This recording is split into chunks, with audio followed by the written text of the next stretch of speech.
Well, hello, everyone. It's your girl Gabrielle. Welcome to yeah, welcome to a brand new episode of Hot Topics. If you are not familiar with this program, let me tell you what this program is about. This is the show where we like to have that real talk. We like to talk about things that we don't like to put out there, out in the open. We like to have that kitchen table talk, and we like to put it all out there, all up in people's business, all for the sake of education and learning. So, this is a show where we like to make that happen. And today is no different.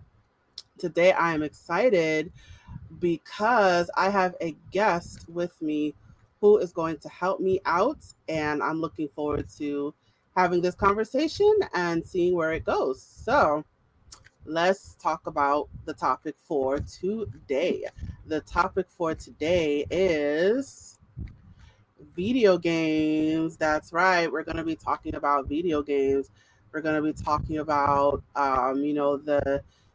the transformation of video games over time. We're going to be talking about how it's used in learning. We're going to talk about video games in general. So, I'm not much of a video game player. I used to be, but I guess we're going to be geeking out. I don't know. But let's see where this conversation goes. So, I have a guest who is going to help me out with this conversation. Her name is Jewell Nicole, and I'm going to tell you about her. So, without any further delay, let me tell you who she is. So, who is Jewell Nicole? Let me tell you who she is. So, Jewell Nicole is a podcaster, a YouTuber, CEO and owner of Jewel's Pages, and the host of the Books, Blogs, and Business podcast show. She is a book marketing expert who helps writers get visible and their books into readers' hands. She is a two-time award-winning author who is currently working on her psych thriller series. She's obsessed with everything murder, mystery, and mayhem and can be found under the warmth of a blanket, sipping piping hot tea with the suspense thriller in her ear and the corresponding book in hand. And fun fact, she is an avid Sims gamer. Awesome. And I want to make a quick plug for her that she has a book out right now. It is called His Resting Place, and you can purchase her book on her website, Jewels with a Z, pages.com/ his resting place. So I wanted to make that quick plug before we bring her onward. All right, so woo. All right, let's bring her to the stage right now. Hi, Jewel. How are you doing today? Hello, I'm amazing, and I'm really happy to be here today on the show. Awesome. Thank you for coming. Oh, and I just learned something about you that you are in Trinidad and Yes. Tobago. You're a fellow Trinidadian. That is so awesome. So it's always great to talk to my country women, I guess. So that's just I wanted to put that out there, fellow West Indian. Whoop, whoop. All right, Yes. so let's get right into it. So today we're going to be talking about video games. Let's get right into it. So let's start off with a simple question. So tell me about your love for video games. Let's start there. Ooh, my love for video games. Where did that love come from? I honestly have no idea, but it's probably started when I was a little child, and with regards to just like playing on the cellular devices. I remember playing on the flip phones, and I would want to play everything. My favorite game to play at that time was Snakes. I think it's yeah, Snakes and just Snakes, and you catch the item, and the snake grows. I'm just obsessed. I was obsessed with that game, and I probably will play that game again today if it is available. But I think it started from there, and then it just really grew into something greater. Some When you say something greater, what do you mean? What I mean is, it went from being phones to, well, being board games to being phones, and then from phones to being the modern day phones that we have today, and then from that to being on the computer, and then on the PC. And so today I play games directly from the PC, and sometimes even on my phone as well too. But every device that I have, there is a few games on there. Mm. So what kind of games do you like to play? Do you like to play the educational games or the something like Bejeweled where you have to stack up like 4 jewels at a time? What kind of games are on your phone or anything? Oh, that's interesting. So I would play literally anything as long as it interests me. So Bejeweled, I used to play Bejeweled, and then I used to play. There's something called Seven Wonders. That was a lot of fun at the time, and there are also, as I said, snakes. And then you also have to have. Well, today I play simulation games. I am obsessed with simulation games. I love a simulation game, and right now the most favorite thing I play is Sims, and I've had a love for Sims ever since I was 15. So it's been quite a lot of years since I've been playing the game, and it's basically simulation. I'm always looking for other simulated games to get playing with, farming games and things like that. As long as it's simulation, that's my jam. So, can you explain that when you say simulation games? What is that? What is that for the is it linguist? I forgot the word. But what is it for the non-video game people? What do you mean by simulation games? Okay, basically with Sims is a simulation game. I like to call it electronic dollhouse. So it's basically where you can live your life or your dream life, but out onto the screen. And there's so much more things that you can do within the game that you probably cannot do in real life if you don't want to do because it may just ruin your life. So you can do it within the game. With regards to like farming, it's simulated, so it's what you would do in real life if you were to go about farming, or if you were to go about building a life, or just different things like that. So that's what I mean by simulation. You're just simulating real life. So you're playing out real life into the video game. Exactly. Real life into the video game, and just probably a little bit extra things that you cannot actually do in real life. Right. So it's not like you can get points every time you plant a crop or you build a house or something like that. No, it doesn't work like that. With regards to the farming games, some of the farming games that I play require a lot of storage, a lot of computer space to play. It's heavy duty, so it's not about okay, you're gonna win some points. It's more like you need to plant these crops, and you need to do this before winter comes. Otherwise, your family will die or the town will die. Things like that. With regards to Sims, it's the same thing. Well, it's more laid back, but there's things like the 100 baby challenge where you try to have 100 children. Things you just wouldn't do in real life. You wouldn't do that in real life. Try to have 100 children. So you have that, and then you have other things like playing with teenagers and the babies and the toddlers and adults, and just pursuing a certain life that you probably would like to have, probably not. You just want to see what it would be like. So that's why I go about playing my games. Mm. What about were you into like the racing car games? Oh, yeah. Yeah. So that's my second favorite thing to do. So I think Sims is on top, and then we have racing, and then we have like farming games. So I love to race. It, it's exciting. It gets my adrenaline pumping, and it's really interesting. What I like to do in racing is I like to like destroy all the other cars that are racing with me, so I can be on top. It's a little brutal, but that's how I usually like to play my game. I like to see the car flip and smash up and all this awesome stuff. And then I win. I like to run from the police and then smash up the police cars and see how many police I can get on to me as I'm racing. It's a whole jam. So are you releasing your inner anger on these racing car games? Um, maybe. I never thought about it. I never thought of myself having inner anger either. I don't think I have inner anger. I don't know. But when it comes to racing, yeah, it's some crazy stuff. Mhm.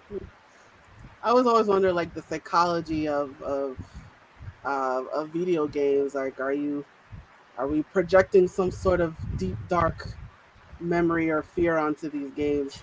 Um, but let's. So as we were talking, I was remembering the '90s.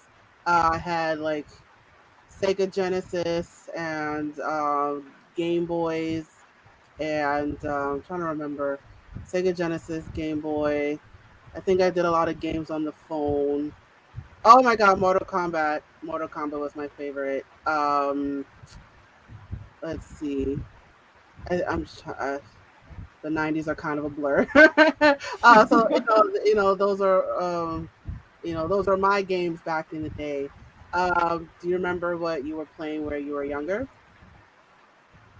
Definitely the snake game. That was my most favorite thing. And we used to play Yeah. it on the old cell phones where they look like a house phone.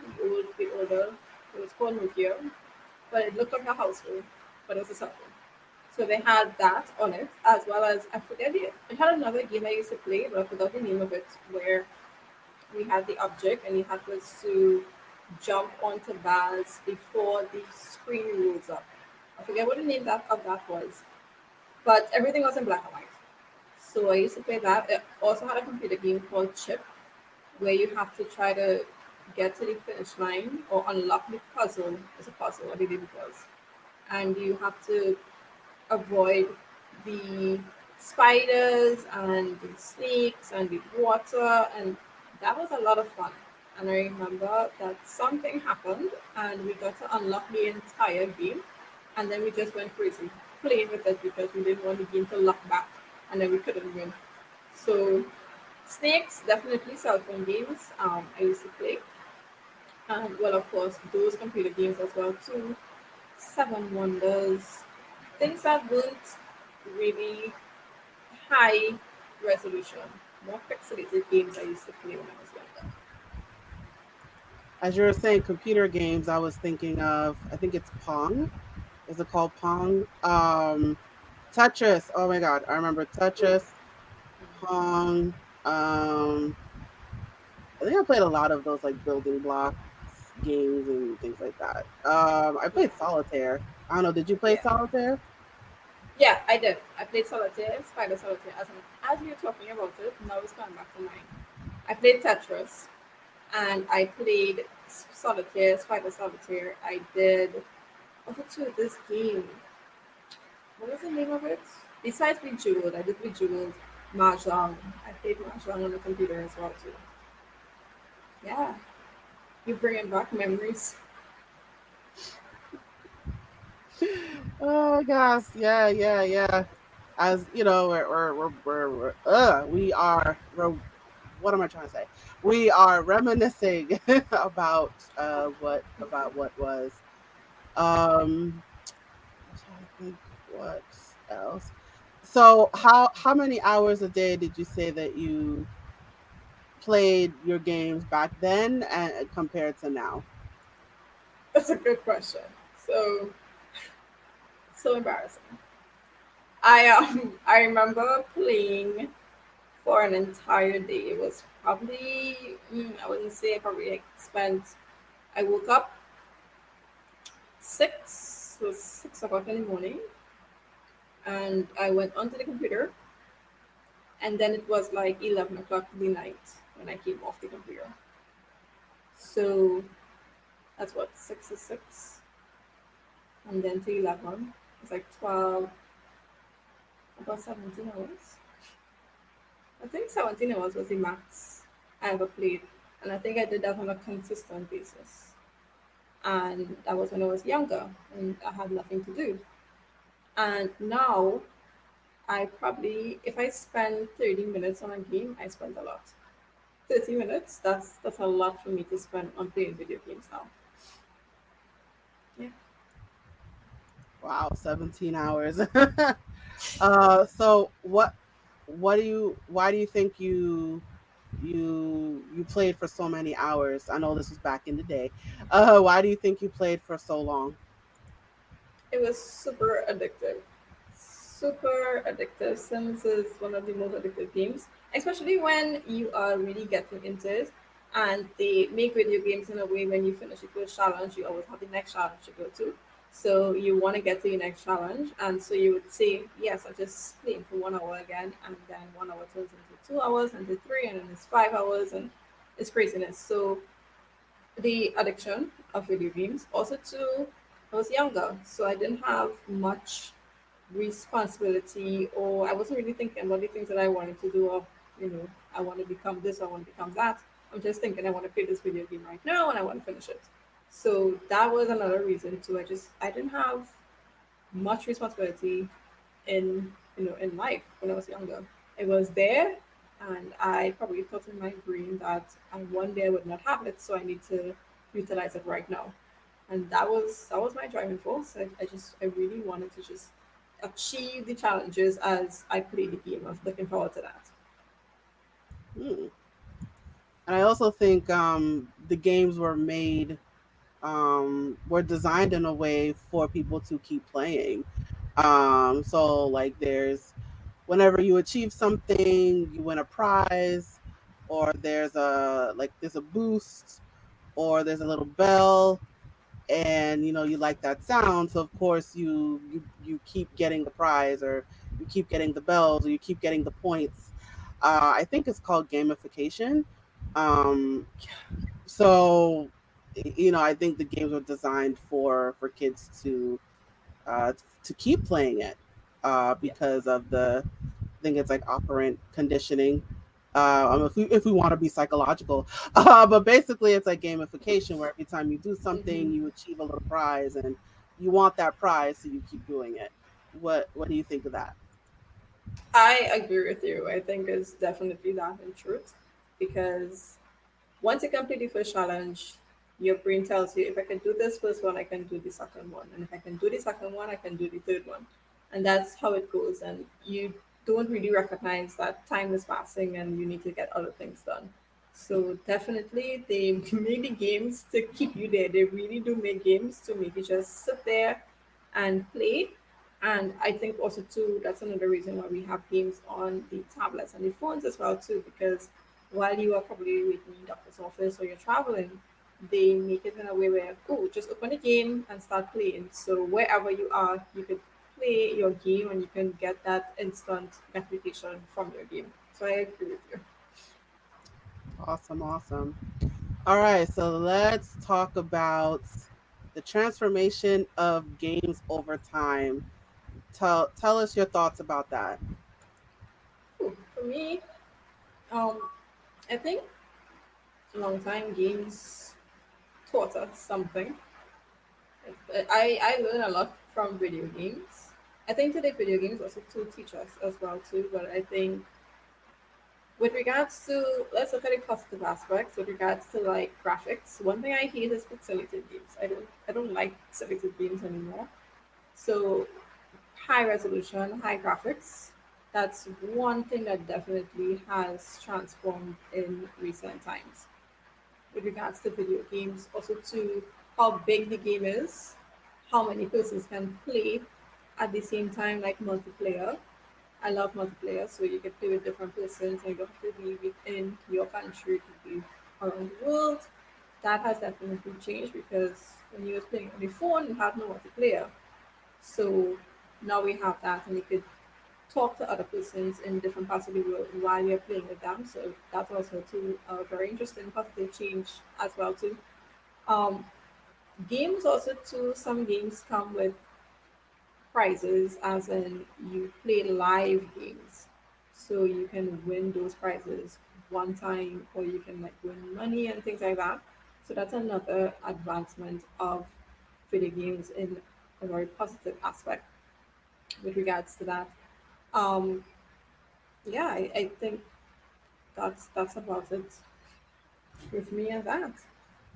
Hmm. Yeah, that's what you said is absolutely true, and it's definitely more colorful. Um, A lot, it's more colorful, less pixelated. Um, um, I think it's like the in terms of the characters, I think the body parts are more accentuated. Like it's like the men are more muscular, so are the Yeah. women. Um, um, so definitely muscles, more hair on them. Um, let's see. I think the eyes are getting bigger. I think not to get too graphic. Let's see. What else? Is it just me, or is there a lot more storytelling in the games? Like, there's a lot more like the backstory where they're talking about their lives or something like that. I don't know if it's just me.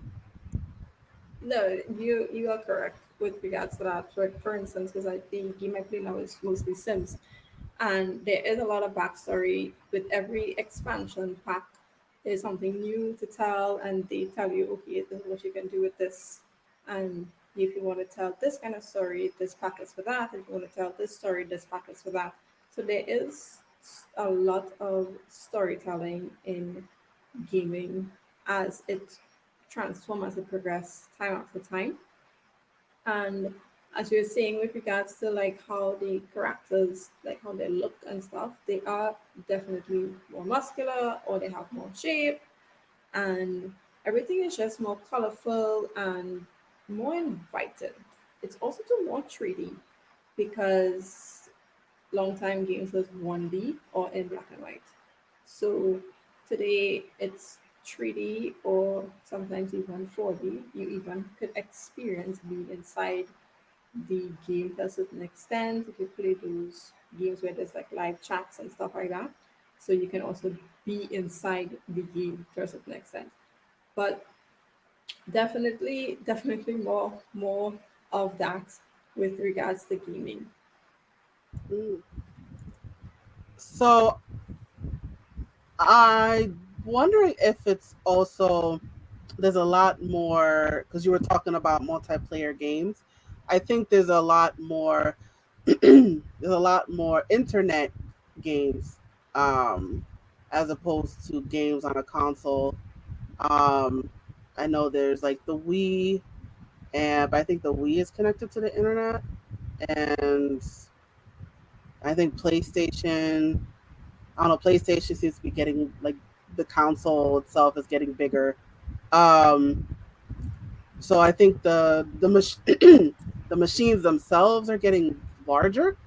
Um, but also there seems to be more, I guess, favoritism in terms of connecting to the internet and interacting with people on the internet.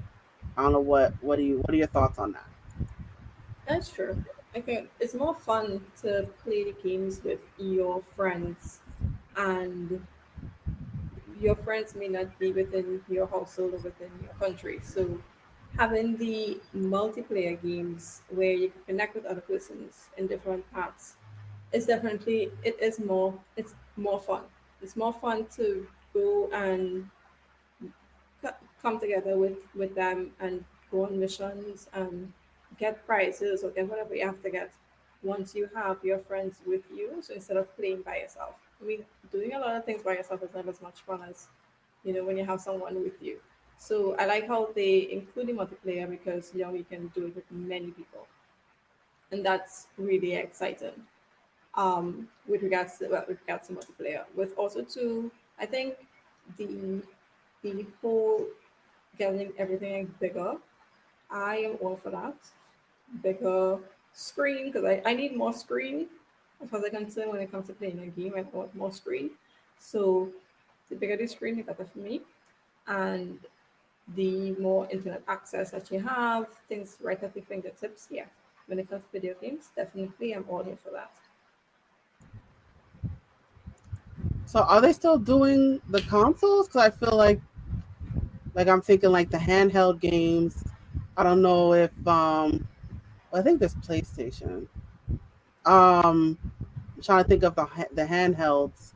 Um, I don't know if they're still making those, and because games are more, I guess since the internet came into existence, more people are doing things on their phones or on a computer or on a laptop.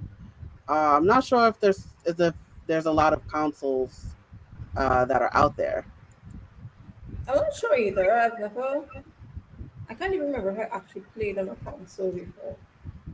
I think I've already played on a Wii and I played on a PlayStation, I believe.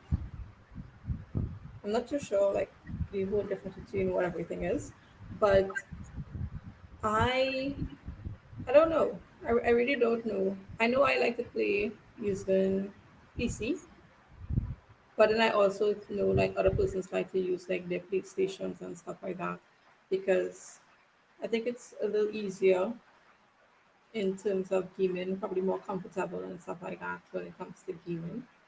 So in one spot all the time is kind of not good on the body posture.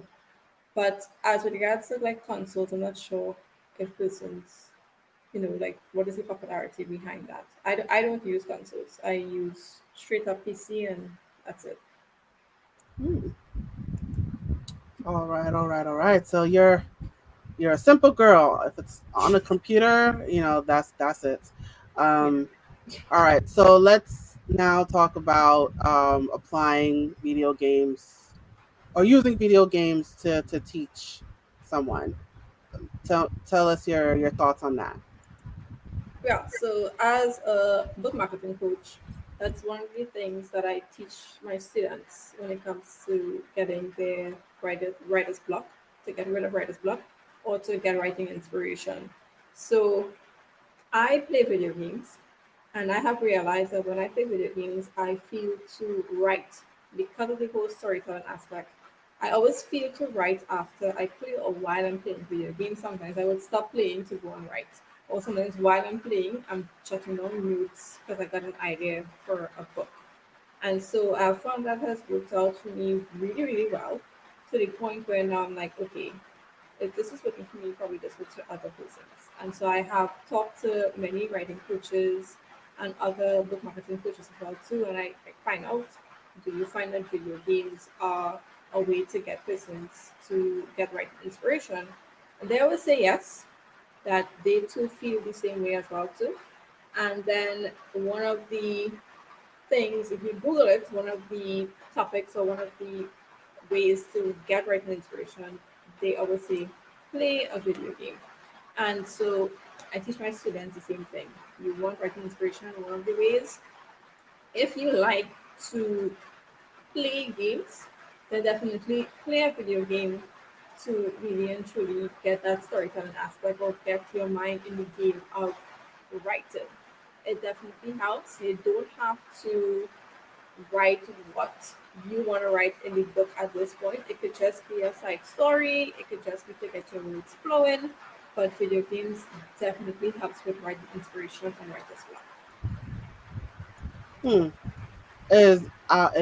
Is there an example you can give us? Like, is there someone that you worked with um that had that happen to them? They had writer's block and they used a video game to break it. Not particularly. I know with myself, when it comes to some of the books that I have written, definitely stem from me playing a video game.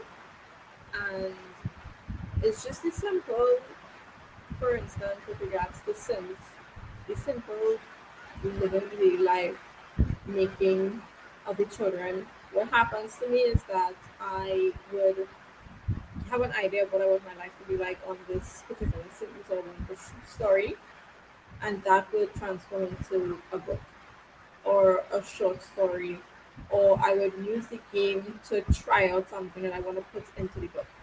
So usually, it's mostly from my example. I've never had any one of my students tell me yes, a video game has helped them, but I have had writing coaches who have told me yes, video games have helped them to get unstuck with writer's block. Hmm. So is it the fact that it's visualized, like you're trying to get your thoughts onto paper, but it's sort of like you don't know how, so you choose you design your characters the way your characters are in the book, and you have them do the things that you want them to do in the book. So is it more of like visualizing what you want the characters to do and where you want them to go, and even so far as what you want them to look like? Definitely. With Sims, it's all about the visuals. You could make your Sims characters look exactly like the characters in your book, and you could make them do everything that you want them to do in your book. You can make them do it in the game. One of the things that I like to do is make videos or like movies out of the video game, telling a whole story as usual. So everything for me is storytelling. So I would make movies out of the video games that I'm playing, and I would post those to YouTube because that's part of it. But it's definitely a visual thing. It is, and it's not just the games I play as well too, but inspiration could come from playing car racing games. It doesn't mean that your book has to have like car racing or anything. It could just be that you're freeing up your mind to not think about what you're writing, and that's when the ideas start to pop in. Sometimes you're just racing and the ideas come to you. Sometimes you see something on the screen, and that starts to open up a whole new idea, more ideas for you. So it's visual, yes, but it's also probably like psychological as well. So it really allows you just to like be free, just free up your mind, be calm, and then take things from a different perspective. Hmm. So how do you do that? Do you play the game with them? Do you say, here's the Sims, play it on your own? Like how does that work? No, basically within the coaching call or within the course or through my podcast, I will just simply state that playing video games is a way to boost inspiration. And they don't have to play my game, they can just play whatever game they like to play. It's all about freeing up their mind.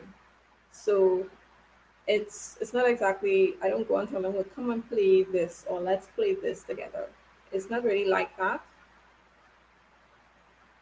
It's not really like that. It's more of just me telling you, okay, video games is a way for you to get inspiration. Now choose like whatever video games you like to play. Probably this is a way for you to get your inspiration. And sometimes it wouldn't work with every person. Not everybody likes to play video games, so there's many other ways for them to like get inspiration from their book. Like Like, what other ways can they get inspiration if not video games? other ways to get inspiration, they can take a walk. I have found that taking a walk up on my street has helped me to boost inspiration, as well as taking a shower. Taking a shower, I don't know what it is about just simply saying, okay, I'm going to take a shower. You go into the bathroom, and that's when many times I get an entire chapter done right in the shower. And then you can't do anything about it because when you step out of the shower, like the inspiration goes. But taking a shower, doing chores, washing wares has helped. So I tell persons do chores around the house. It may sound very unproductive when it comes to writing, but it does get your writing skills going, and you really start thinking, oh, you see how to get things done. And you see, I have written many chapters because of washing wares, because of taking a shower. So now, instead of looking at chores as a way of, oh, I don't want to do chores, I'm more like, yes, I want to do chores because that's going to inspire me for the next chapter. So it sounds like it's more of doing something that will distract your mind. Because I think with writer's block, there's the emotional component. You're worried, you're anxious, you're scared, you're doubting yourself. So if you put your mind on other things, you're not really thinking about it, and then all of a sudden it comes to you. Um, is that what you're? Is that where you're going? Yeah, definitely it's about distracting the mind. I think that's what it is because you're not thinking about it or your mind not solely on that at all times. So you're more dealing with whatever it is you're dealing with, and then so the ideas start coming and they start flowing. It allows you your thought process to be even better as well too. So with video games, it's a really cool distraction, and once your mind not focused on writing and writing and writing and the next chapter, then your brain gets a break, and then you can start thinking even more clearly. All right. So to deal with writer's block, right? Well, um, so just to recap, um, you can play a video game. Well, not just to play it, but it's supposed to be strategic, right? So you're, like I was saying, you're so with a game like Sims where you design your characters, you're designing your characters, you're choosing their skin color, their hair color, you're choosing their body shape, you're deciding what they're doing, what their actions are, where they live. So you are designing the personality of the characters and what you're doing. And if you're not a video game person, there's the simple stuff, like you said, taking a shower, doing chores, doing something that will preoccupy your mind, so you're not preoccupied with uh, the worry that comes with writer's block. Yeah, definitely. Also to add as well to like reading a book would could boost your inspiration. That has happened to me as well too.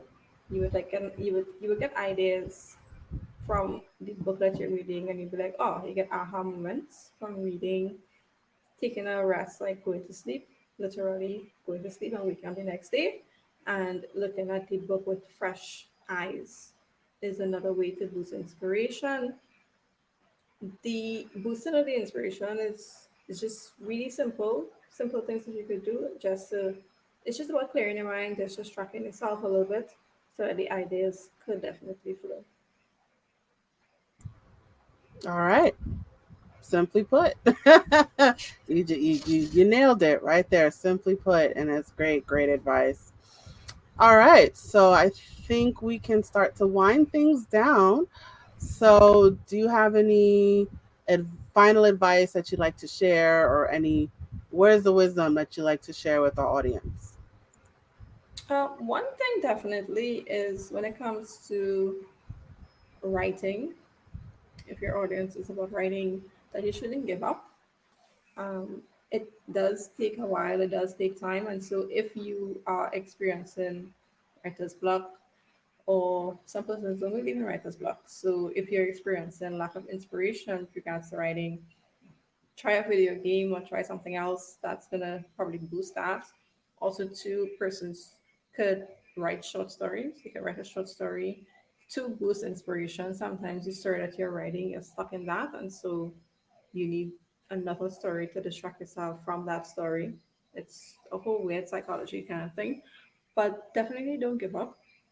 I like to play video games. I have nothing against video games, and I will play video games till probably gray and old and stuff. But I would continue to play video games.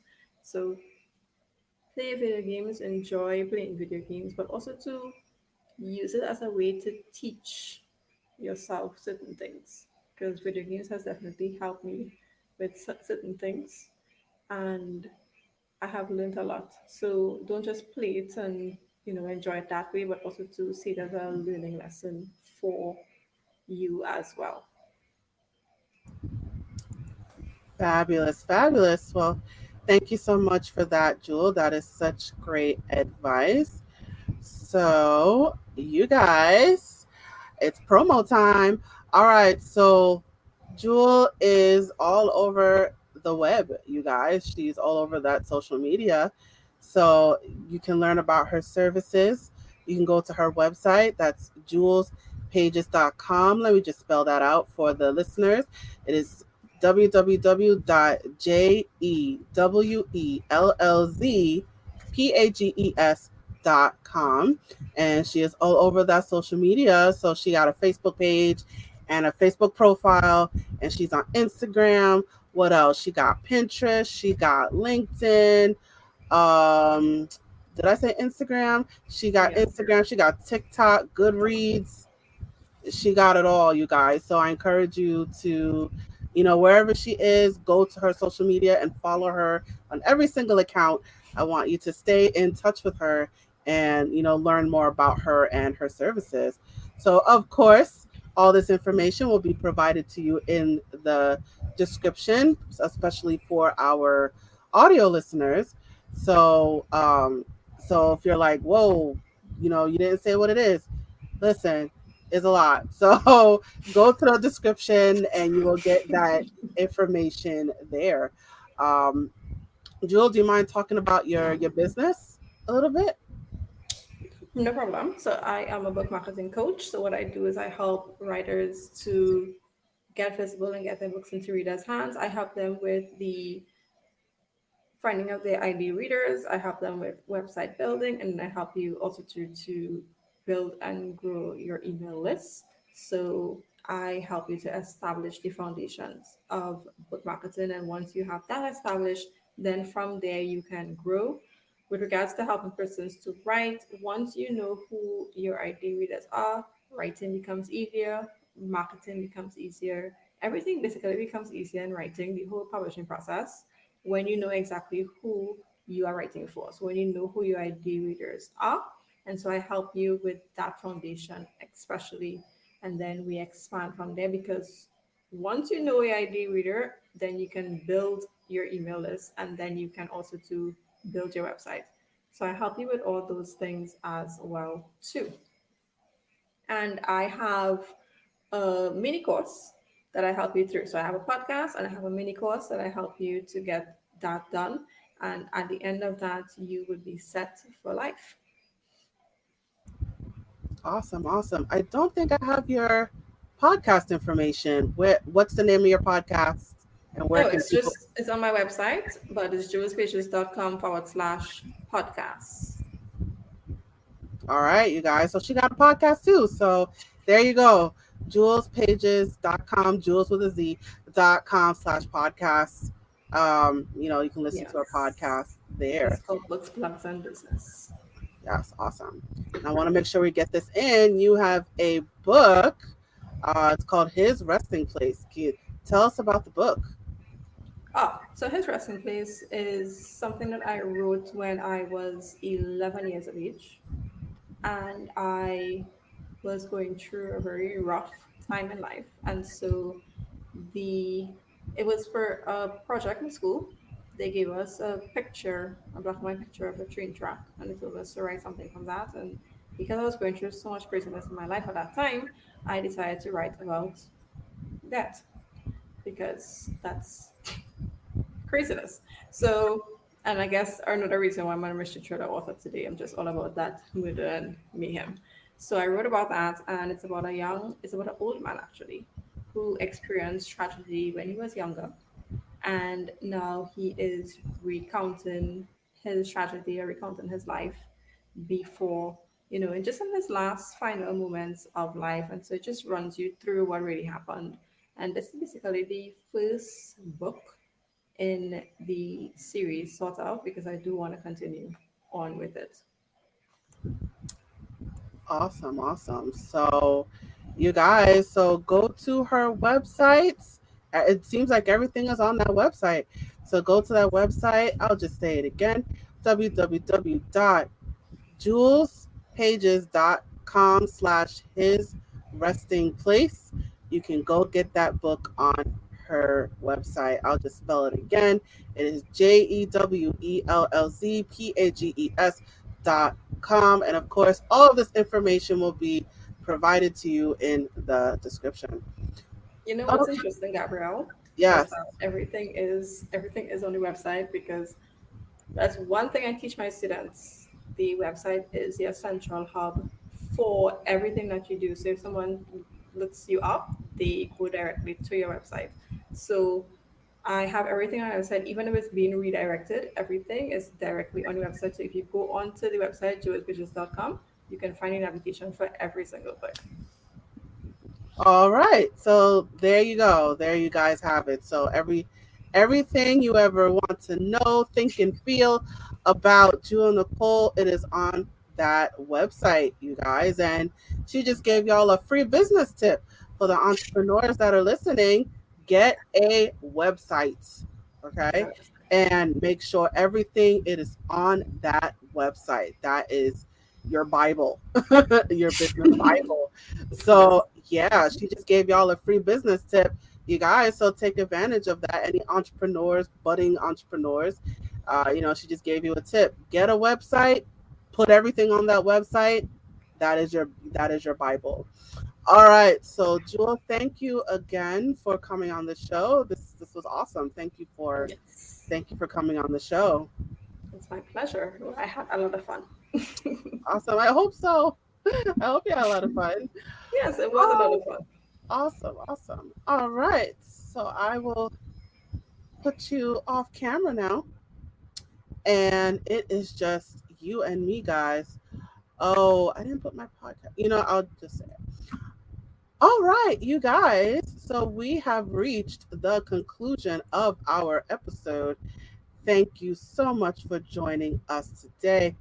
So, wherever you are hearing the sound of my voice, wherever you are feeling my aura, whatever platform that is, whether that is video or audio, please check out our other episodes.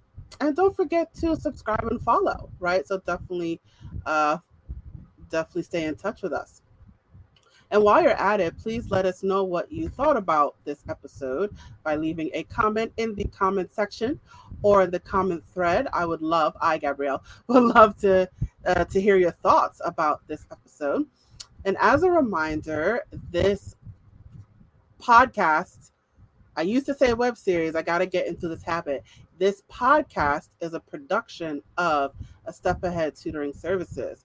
So if you would like to learn more about our company, our services, what we have to offer, if you are looking for tutoring for yourself or for your child, wherever you are in the world, or wherever you are in the United States, reach out to us. Our website is www.astepaheadtutoringservices.com.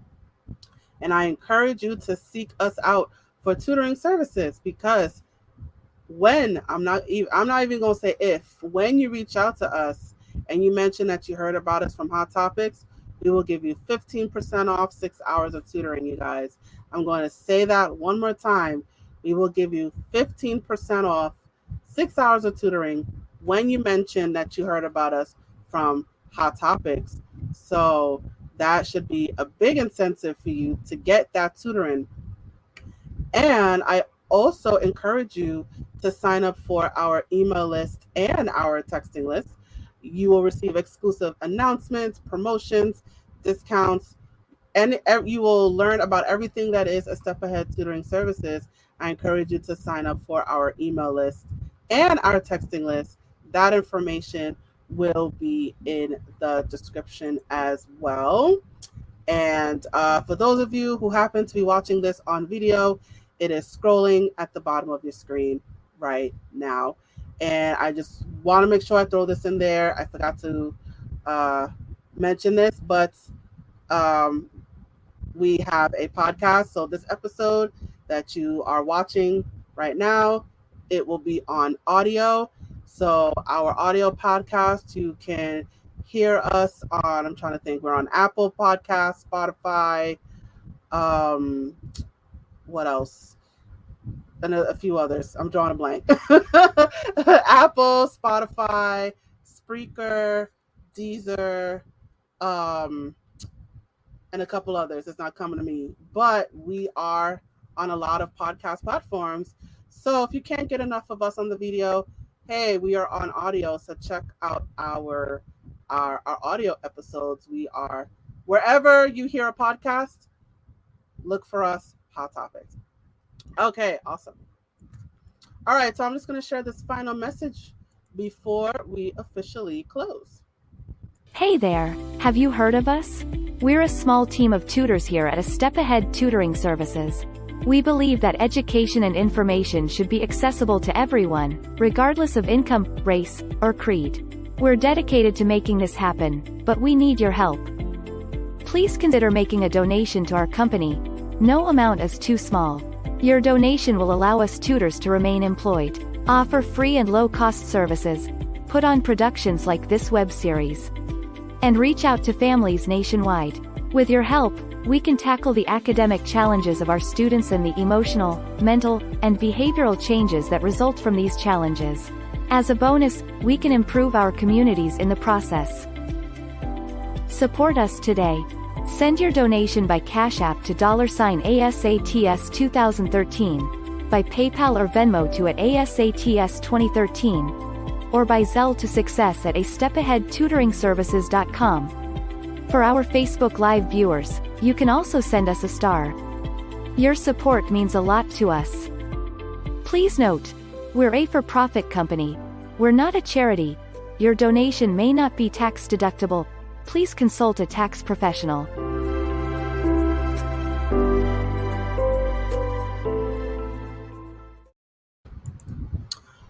All right, you guys, and that is it. Thank you so much for watching our episode. I look forward to seeing you watching or listening to this episode. I look forward to seeing you at the next episode. And now, one second. Okay, so now I am now signing off. Thanks, guys. Bye.